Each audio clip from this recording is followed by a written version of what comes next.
Welcome to Life Her Podcast, the podcast that guides you from the 9-to-5 grind to the freedom of your own path.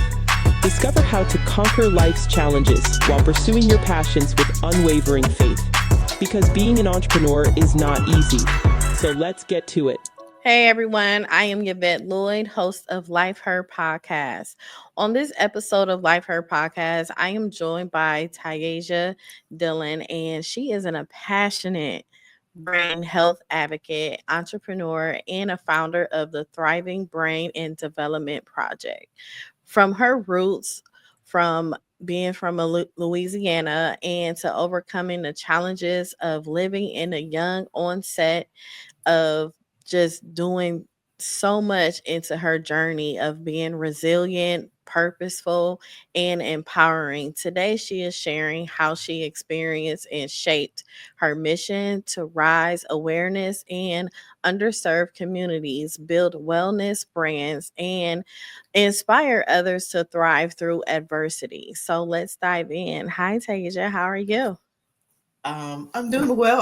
That introduction took me back. Thank you. It was so powerful for that Oh, introduction. Thank you so you're much. welcome. Sometimes it's good to hear your praise and hear what you've done, because a lot of times we do it and we be so passionate about it, Hmm. and then it doesn't reality doesn't set in until someone end up just naming all of this stuff you've done. You're like, that's me. Yes. You know what's so interesting? I had a counselor, and I guess we can get into this discussion a little bit later, but had a counselor. I decided to have counseling before I had brain surgery to get myself in the best headspace to endure it. And he was like, "Do you realize, have you just taken the time to realize how much you've done?" And I was like, no. So See? yes, that is true. Yes, it is so true. So we're gonna take it back, and I wanna say, how did like growing up in Louisiana shape your values and fuel of your passion and advocacy? That's a good question. My parents, my dad is from Augusta, Georgia, so he's a Georgia boy, and my mom is a Louisiana lady. So she grew up in Opelousas, Louisiana, and she was heavily influenced by agriculture. Her parents were Mm, sharecroppers. My dad's parents were also sharecroppers. So they had some knowledge of agriculture. And so they came together at Southern University, which is an agricultural college, and they met and fell in love and got married. And so when in raising us, they instill these lovely values like integrity, sustainability, service. So those are the three values that resonate through our family. And ever since I can remember, I've always volunteered. I have always done something that was entrepreneurial because my mom's degree was in business marketing management. So I had like a little can hustle. I used to collect cans on the side of the road and go sell them, and crush them and sell them. okay. And then I always can remember my parents being like sustainable. We had a little compost thing in the backyard. My parents had a huge garden, and then my parents also made soap. So they made Oh. soap, and then my friends, for some unknown reason, because I do feel like I had bad acne growing up at some point in time, but they were like, "Your face looks so good." So they would come to my house and buy my parents soap because they felt that that's the reason why my face looked good. And I do admit that it did clear it up. So yeah. Okay. So those are like growing up in Louisiana was heavily played a huge role in how I live my life now. And also I want to make another point because I think this is rare. My husband also grew up in Baton Rouge, Louisiana, but he had a different experience. You know, my parents did a really good job of establishing a community for us. We had what do you call it? A village. We had a village. Yeah. And I mean, they kept you in check. Like a lot of my friends, my parents' friends went to Southern University or surrounding universities. So they knew these people. So if I would be out in public acting up, oh yes, my parents would hear about it. So we had this checks and balances thing. I grew up going to people's houses. I spent a lot of time at slumber parties. We had parties at the Catholic Church to raise money for their CCD classes. We had a good time, let me tell you. And like in rearing my son, I am trying to establish the same thing for him, because there's benefit to having family outside of a family environment. That is so true. And Yes. it's ironic that you brought that up because that's how I was raised too. Hmm. And my family, we are like extremely close. Like we are Yes. very close and all I know is love. Yes. So once I started doing a lot of things, giving back to the community and you know, just blessing others from me being blessed, I've realized that a lot of people weren't raised like me because I was Yes. around it so much of so much love. And then I started to see another side of people, and it was like a culture shock for me Yes. to even go through things. And it's still like that till this day because Mhm. it's hard to understand why people are so hateful and stuff like that. And we see that it's so much more to life itself than actually being, not feeling loved. That is so true. I think about the environment I grew up in, and guess what? The love is so strong that we meet every Christmas, like every Yes. Christmas holiday. My friends from my high school, we get together. So that's and then my girlfriends have this group in Baton Rouge. Every month they get together, and if I happen to be in town, I'll plug in. So like that's how strong our friendship and our relationships are. But to your point, when you come outside the bubble, sometimes there's lessons to be learned. I know my hardest lessons were learned when I was an undergrad, because I was like, wait, everybody's not like this bubble I've been in, and you can't Yeah, trust everybody. And those lessons are hard to learn, and they don't feel good, but it's a part of life. it definitely is. Yes. So I get you. Yes. So you Yes. mentioned that shadowing a lawyer at the age of 13 sparked your passion in advocacy. Can you share more about that experience on how it shaped your career path? So I actually wanted to be a lawyer, like maybe slash politician when I was younger. And so my mom knew this student from LSU, and I confronted the student and told them my aspirations. And they said, well, you're a little young to work for us and get paid, but you can volunteer. So I actually worked at the state capitol at 14 and Okay. as a volunteer. And I worked my way up through the ranks until I was a legislative assistant. And it was a wonderful experience because I learned a lot about the democratic process, and how laws are made and passed. And it also let me learn about it made me aware of our influence as citizens that we don't necessarily take advantage of, right? Mm-hmm. And if I'm speaking from the perspective of, you can call your senator or congressperson and express a concern about something, but I don't think we always do that. No. And so just that kind of sparked my interest. And so fast forward, my degrees are in totally something kind of different. Environmental management is my first degree, and I have a concentration in finance and marine ecology. And then my second degree is biosystems engineering technology. But in those degrees, there's the ability to advocate for water resources and soil resources and things like that. So I kept that theme in my career journey. But yes, working at the state capitol was a lot of fun. A lot of fun. That's good, especially what you can learn so much. Even with you going into the field of environmental management and biosystem engineering, you still learned a lot from that shadowing process. You see the back end of it too. Yes, environmental impact statements. That Yes, play, yeah, definitely, definitely. yes. So you were diagnosed with a young onset of Parkinson's disease while in school. How did that diagnose impact your educational journey, and did it push you through the adversity that you face? So this is a part of my story that I have to like clarify because it is so confusing. Okay. But I was not diagnosed actually in school, and this is Okay. the part that's huge, right? I was diagnosed 13 years later. Oh, So wow. at 21, I had my first symptom of Parkinson's, and that was Oh, when I was in grad school. I was very, very lethargic.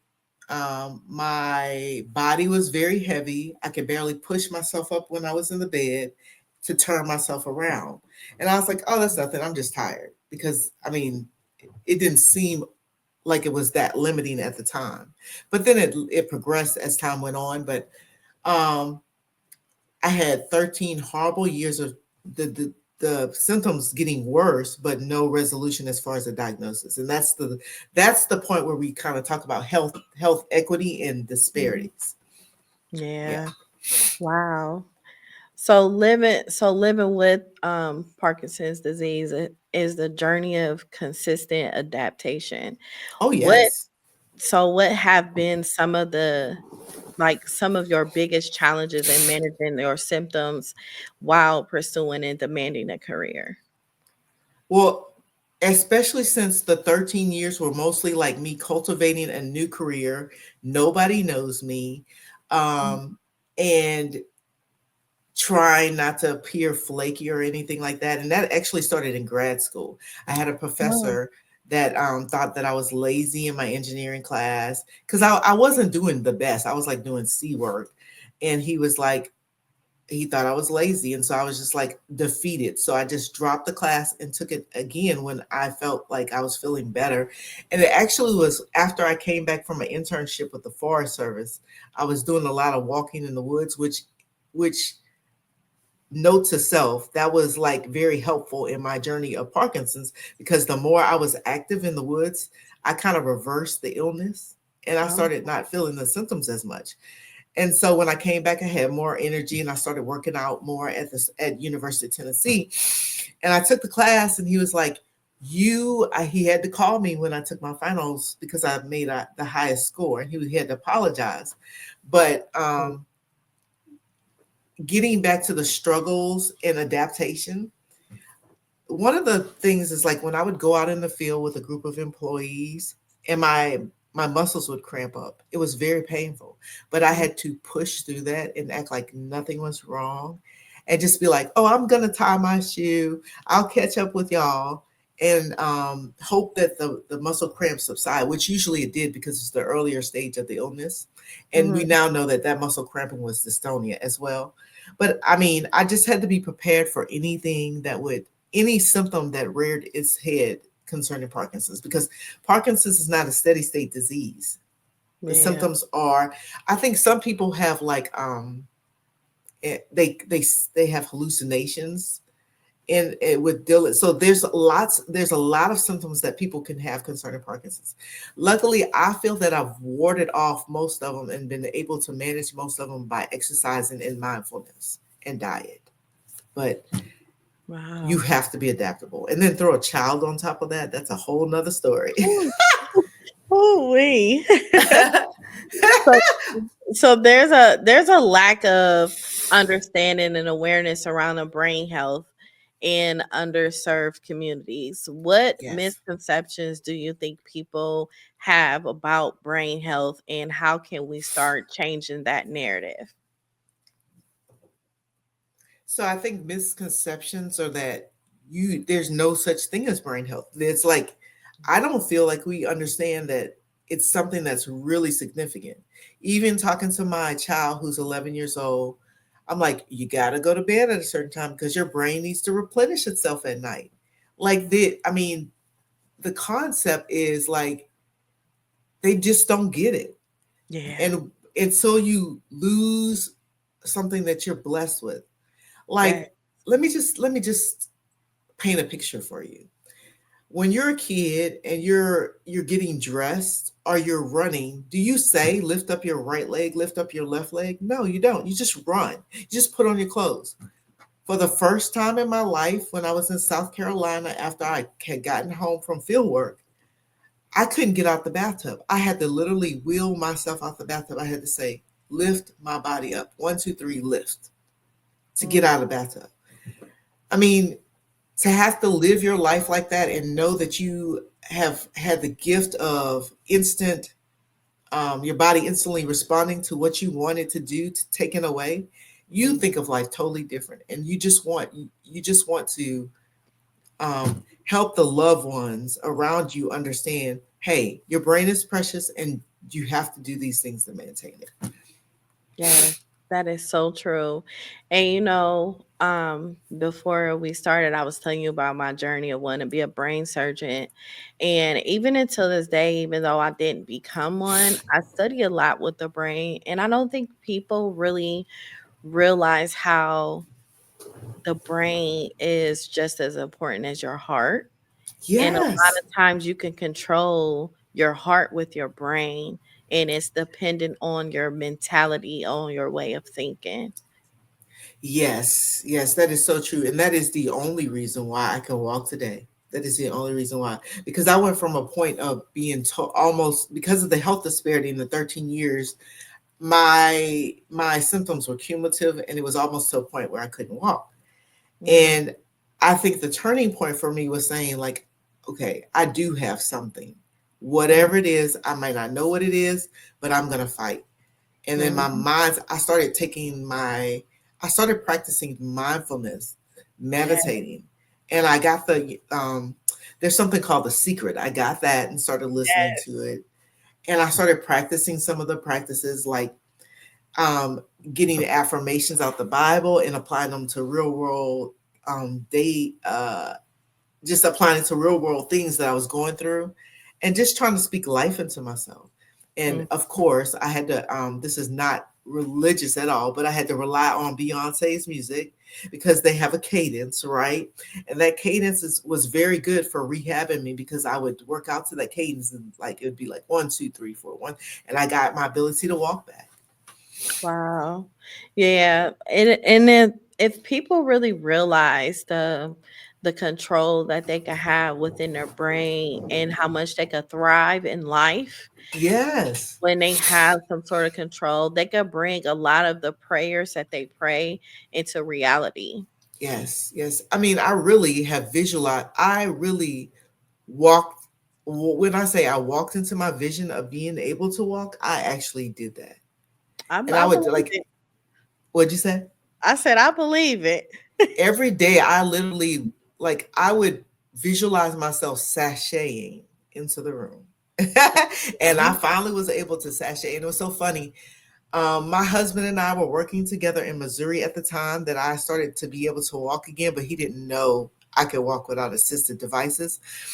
And because the doctor wouldn't let me drive. And so I was riding with him to work one day, and I was using a cane to get into the office, or a walker. And so I left my walking device in the car, and I had my little heels, and I started walking into the office. And Wallace, my husband, was like, where's your where's your stuff? I said, I don't need it. And I was just able to walk. It was just a miracle. wow, that is amazing. So, can Yeah. you tell us about the Thriving Brain and Development Project? What inspired you to start this nonprofit, and what impact do you hope to achieve? So the I won't name the person that inspired me to start this project, but this person is very near and dear to me, and they are in the world of like nonprofits, and so they said, well, you're doing the work. You just need to like solidify it. You need a foundation to retain funding for the work you're doing, because you're funding it yourself, or either you're doing it out the goodness of your heart, and you just need some more help, some more capacity.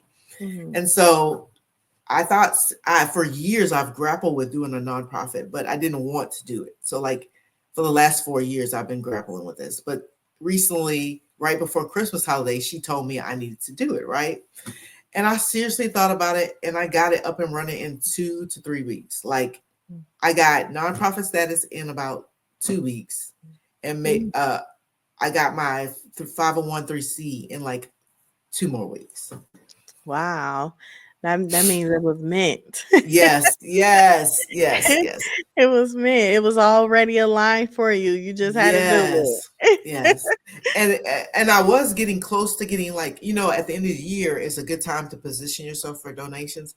But I Mhm. was just so fatigued because I'm also advocating for my son's education as well. He's in a program nationally to Okay. compete, to go to independent school. And so, like, I'm trying to advocate for him. I'm like, I have no other capacity to advocate for anybody else. And that's also part of brain health, knowing your limits. Yes, that is so Yes, true. That is yes, so true.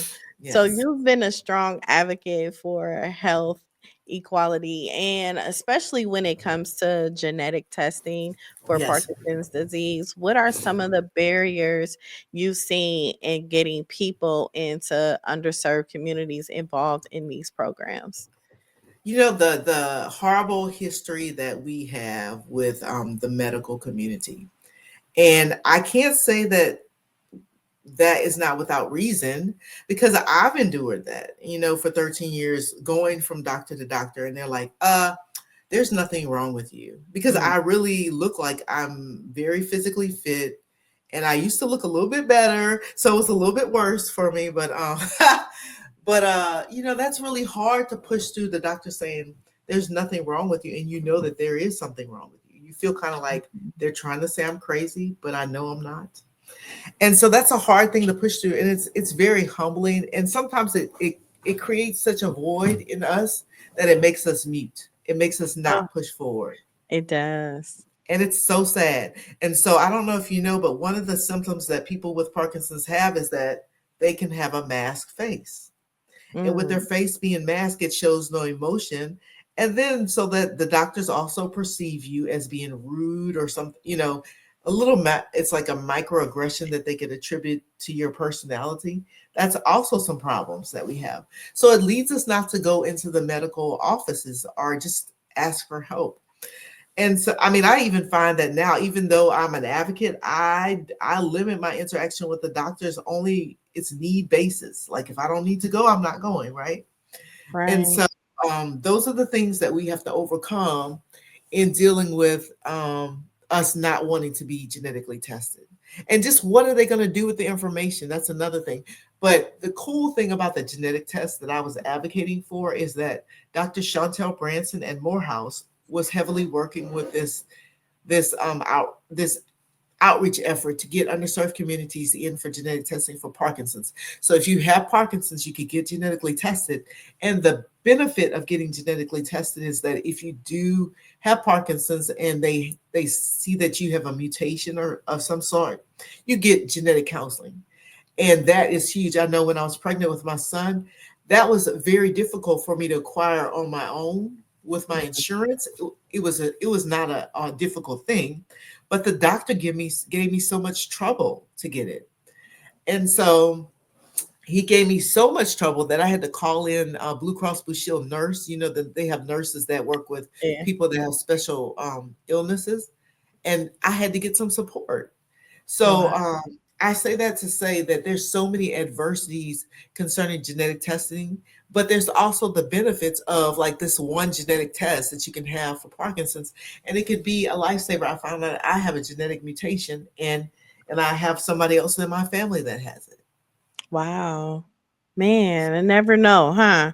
Yes, but it's helpful because it kind of like lets you know how to plan.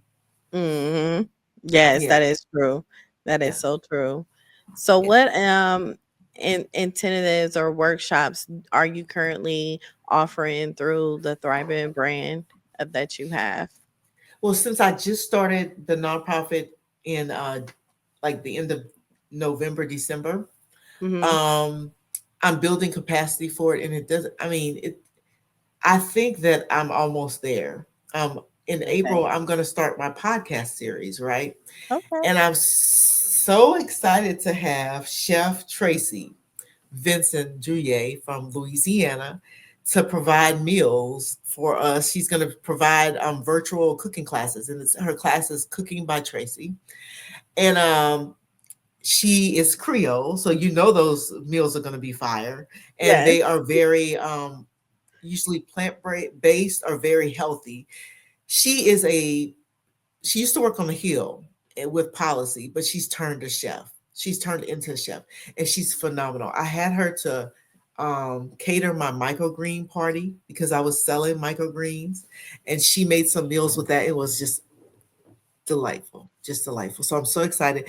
And so I'm just going to put in a little plug. I hope to get some sponsors that will help us with the meal prep so we can send meal prep materials out, because I don't know if you know, but this effort and this featuring her is huge, because think back to brain health. I had brain surgery about 6 years ago. Wow. And things that I didn't struggle with before, I struggle with now, like the multitasking. And so in like paper, like forms and paperwork makes my brain so tired I have to take a nap after, or like cooking, things like that. That's very intense for me. I love to cook, but the multi-step actions are very difficult. So when people have something like Parkinson's or MS, it could be very fatiguing to cook.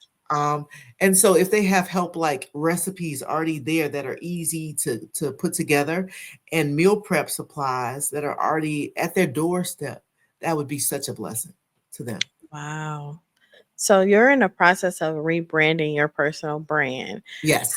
How did your experiences with wellness and CBD products inspire the journey to wellness and personal care industry? Okay, so I kind of, I didn't really ever think that I would dive into selling products because I'm not really a salesperson. I used to hate selling Girl Scout cookies, by the way, hate it. But I found that working with a real estate agent over like 15 years, that, like she said that I gave her the most referrals. So like if I believe in something, I definitely can talk it up, right? And Mm-hmm. so one of the products that I used when I was having the most pain with my shoulder before I had shoulder surgery, I couldn't even sleep, but it was a CBD rub and it was amazing.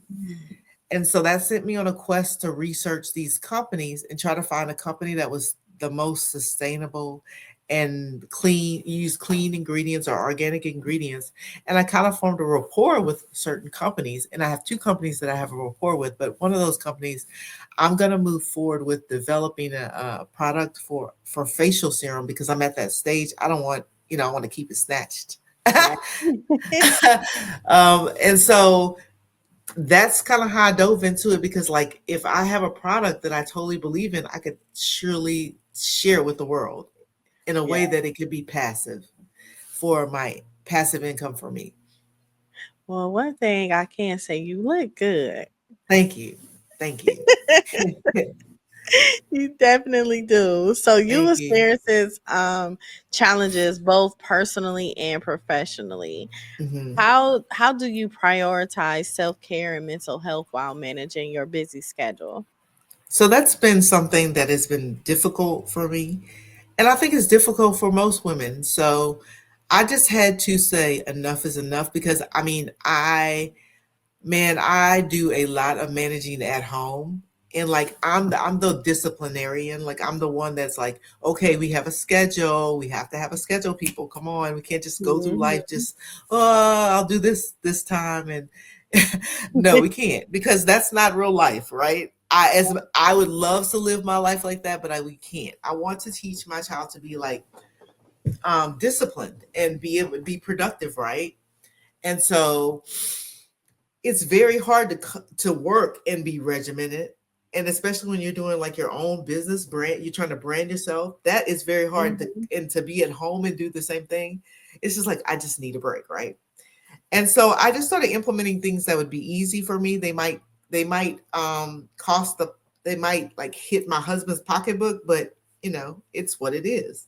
So like I would get somebody to come in to help clean every so often, so at least I can have a break.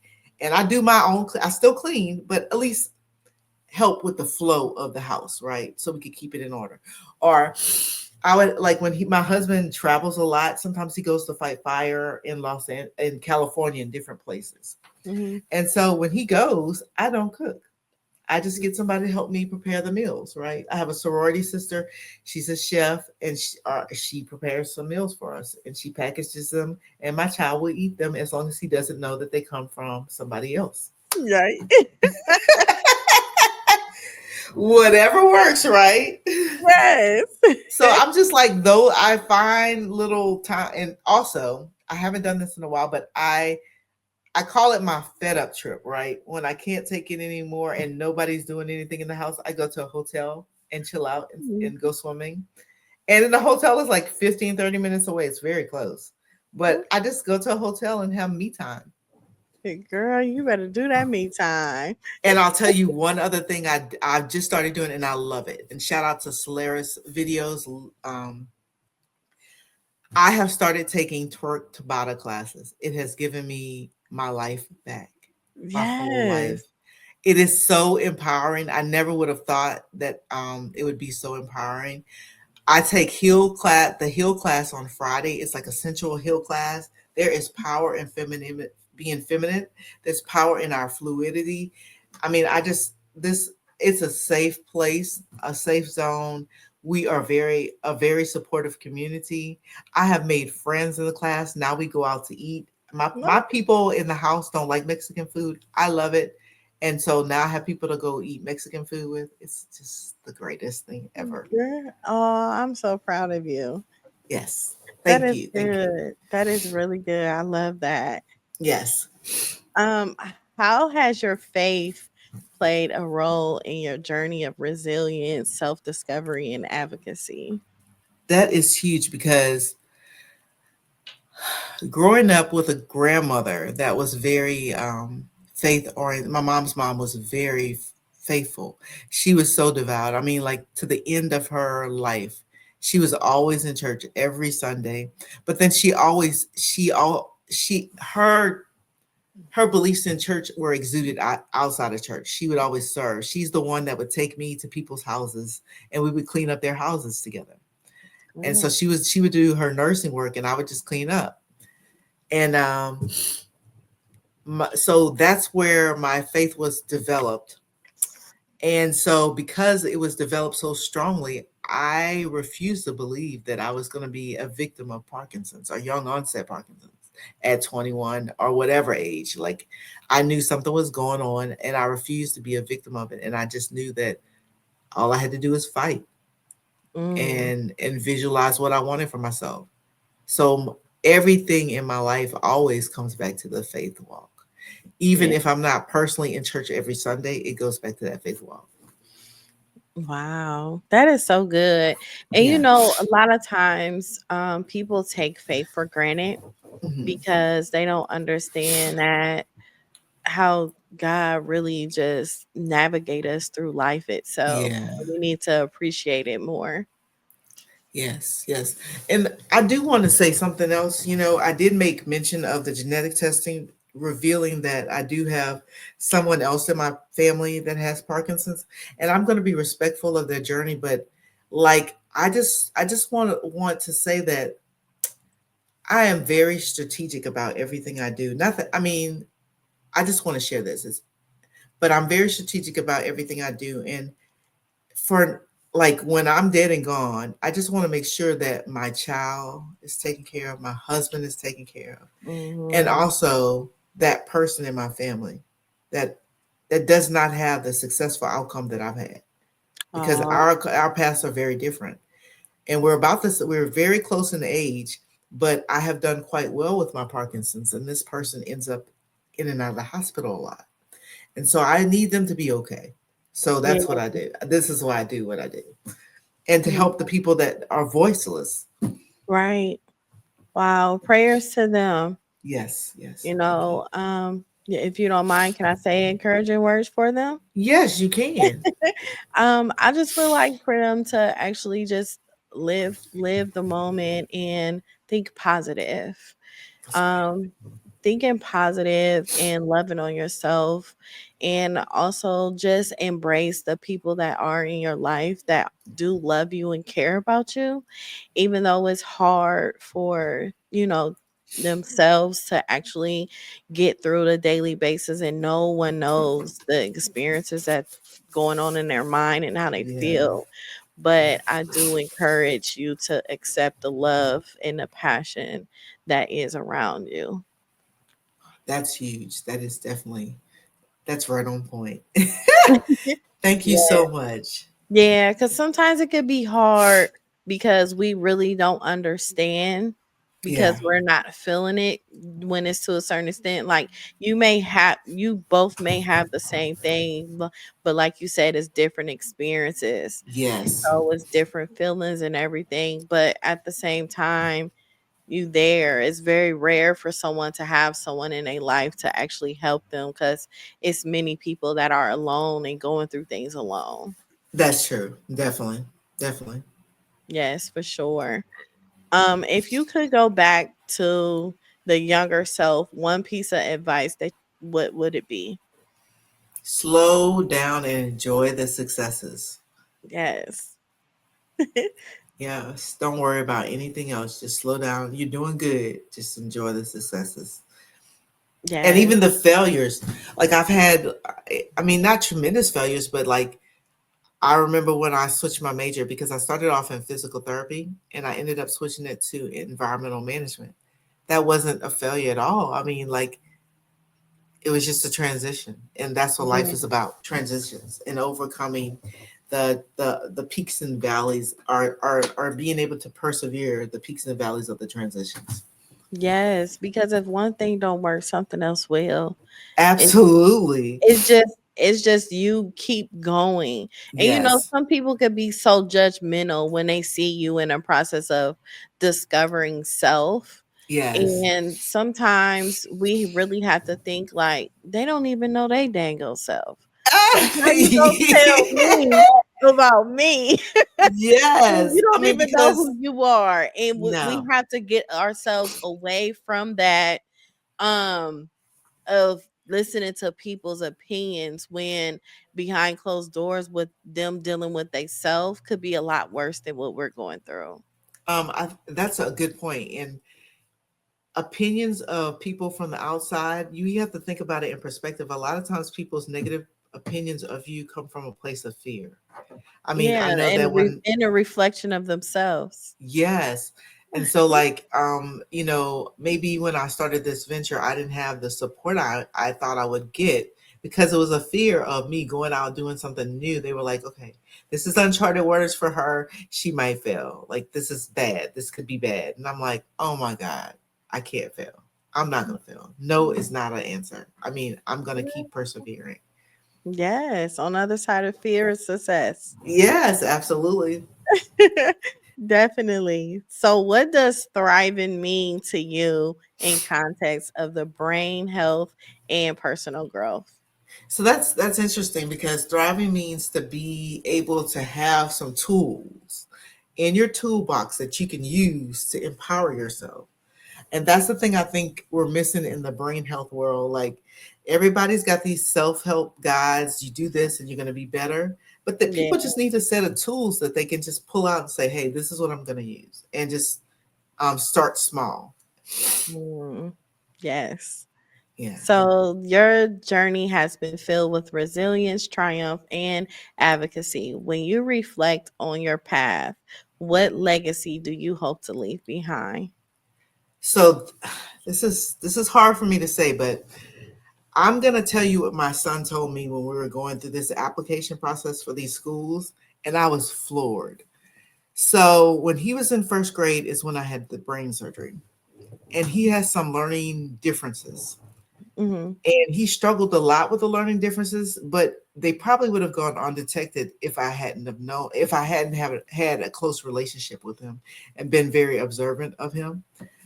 But when we were kind of like unveiling these learning differences, it was kind of like when he was in third grade and we got Mm. him evaluated and got him the support he needed. But I was working with him prior to that because I'm innovative and I was like, something's up and I'm going to just do this and experiment and see if it works, right? And Mhm. so he told me that when I had brain surgery, he was observing how I recovered, my recovery process. He said the first week I had a lot of trouble moving because my body was really heavy and it was just like trying to heal. And the first week I went outside and I just kind of walked the first block. In the second week, I was like walking the second block.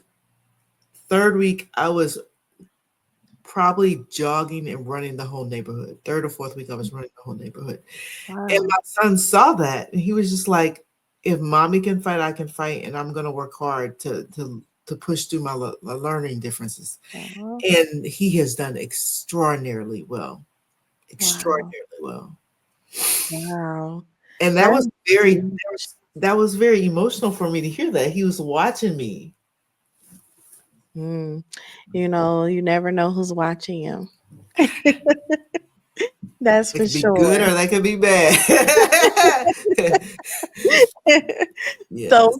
so how can our listeners support your advocacy efforts and connect with your work through the Thriving Brain Project and the Alley Creative LLC?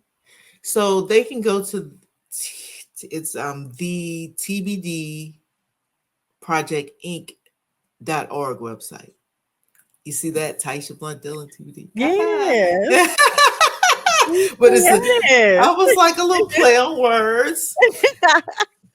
But they can go to that website and get information. And they can even type in probably the Thriving Blunt Brain and it'll pop up. Okay. So, and they can send me a note if they're interested in volunteering because it's new and there's a lot of work to do. So if you have any skills in podcasting, any skills in if there's a subject matter you want us to cover, I am open. We can check your story out, but it will feature not just food or meal production, but it'll also feature so when you have a brain health issue, you still want to look good. You have to stand up in the mirror and comb your hair, right? Sometimes that might be difficult for people because of dexterity and things like that. So what are things that we do to manage to keep it sexy and cute, but still, vibrant through Mhm. our brain health issue? Yeah. Those are all pertinent issues. And I just want to say one thing. So after I had my son, I realized that there was something I wanted to work on, my confidence, right? Because, with brain health issues, you don't know if it's going to affect your speech. And I've had speech issues at certain times that I've had to work through after the brain Yeah. surgery. So I decided to take improv classes. That was my first step Oh, to pushing through. And because, brain health issues you don't know what will come up at any time. So improv is the same thing, responding to things that you don't know might occur, right? So I thought that would help, and it did. It was lovely. I loved it. And wow. then, of course, I also told you the dance classes is another way I gave myself confidence. Wow. That is amazing. Well, I really appreciate you. Before we also ended, do you have any social media handles that Yes, anybody can follow you? at TBDILLON. That's my Instagram. Okay. And then also my Facebook is, I think, Tyaisha.Dillon. Okay. All Yeah. right. Thank you so much. I really appreciate you. I love this conversation. I love what you're doing, and I wish you nothing but wellness. I appreciate it. And like the call to action would be definitely, could you go to the TBD Project Inc. TBD Project Inc. org website and just volunteer or donate your time. Yes, definitely. Time. Thank Yes, thank you. you. Well, thank you everyone for tuning in to Life Her Podcast. Make Yes. sure you guys subscribe on YouTube and also listen to us on audio on all major platforms. Be blessed. Welcome to Life Her Podcast, the podcast that guides you from the 9 to 5 grind to the freedom of your own path. Discover how to conquer life's challenges while pursuing your passions with unwavering faith. Because being an entrepreneur is not easy. So let's get to it.